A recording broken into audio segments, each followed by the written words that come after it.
പ്രിയപ്പെട്ട മാധ്യമ സുഹൃത്തുക്കളെ, കോട്ടയ്ക്കൽ IP വിനോദിലേട്ടൂരാണ്. ഇത് വളരെ വ്യക്തമായിട്ട് ഈ വാർത്ത നിങ്ങൾ കൊടുത്താൽ ഒരുപാട് കോട്ടയ്ക്കൽ ആളുകളെ നമുക്ക് സൈബർ ക്രൈമിൽ നിന്ന് രക്ഷിക്കാൻ സാധിക്കും.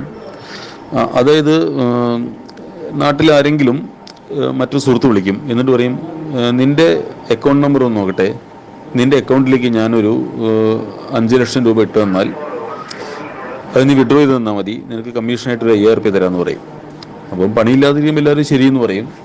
അപ്പം അങ്ങനെ ഈ കോട്ടയ്ക്കലിലെ മുഹമ്മദ് ഹുസൈദ് കാവതിക്കളത്തുള്ള ആളാണ്. ഇയാളെ ഒരു സുഹൃത്ത് വിളിച്ചു.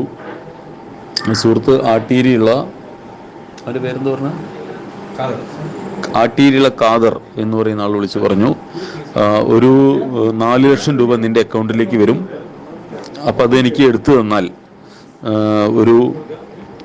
നിനക്ക് കമ്മീഷനായിട്ട് ഒരു 3500 രൂപ തരാമെന്ന് പറഞ്ഞു.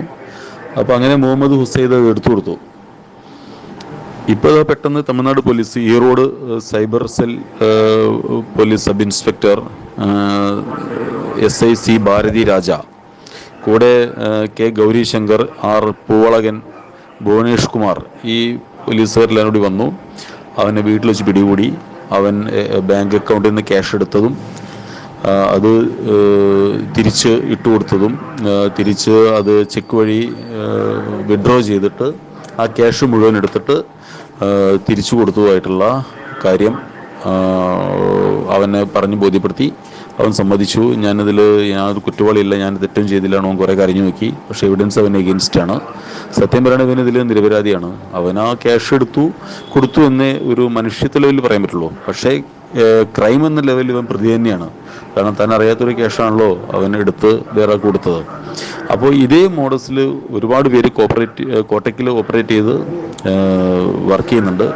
അപ്പോൾ ഈ വാർത്ത ഒന്ന് ഫ്രെയിം ചെയ്തൊന്ന് കൊടുക്കണമെന്നായിരിക്കും. അതായത് ആരെങ്കിലും ക്യാഷ് ഇട്ട് തരാമെന്ന് പറഞ്ഞാൽ അതിൽ നിൽക്കരുത്, നിങ്ങൾ ജയിലിൽ പോയി പോകും എന്ന് പറയാം. അവനിപ്പോൾ തമിഴ്നാട് പോലീസ് അറസ്റ്റ് ചെയ്ത് ഈറോഡിലേക്ക് കൊണ്ടുപോകണം. അവിടെ വെച്ച് കൂടുതൽ ചോദ്യം ചെയ്യുന്ന പറയുന്നത്. അപ്പോൾ ഈ ഒരു ശൃംഖലയിൽ വഴി ആർക്കെങ്കിലും പണം തട്ടിപ്പുണ്ടെങ്കിൽ, ആരും പണം എടുത്തു കൊടുത്തിട്ടുണ്ടെങ്കിൽ എത്രയും പെട്ടെന്ന് ഇൻഫർമേഷനായിട്ട് കോട്ടയ്ക്കൽ സ്റ്റേഷനിൽ വരണം. നമുക്ക് അവരെ എന്തെങ്കിലും സഹായിക്കാൻ പറ്റുമോ, സൈബർ ഇൻസ്പെക്ടർ വഴി എന്തെങ്കിലും ചെയ്യാൻ പറ്റുമോ എന്നുള്ളത് കറക്റ്റായിട്ട് നോക്കാം. ഈ വിവരം ഒന്ന് കൊടുത്താൽ ഉപകാരമായിരുന്നു.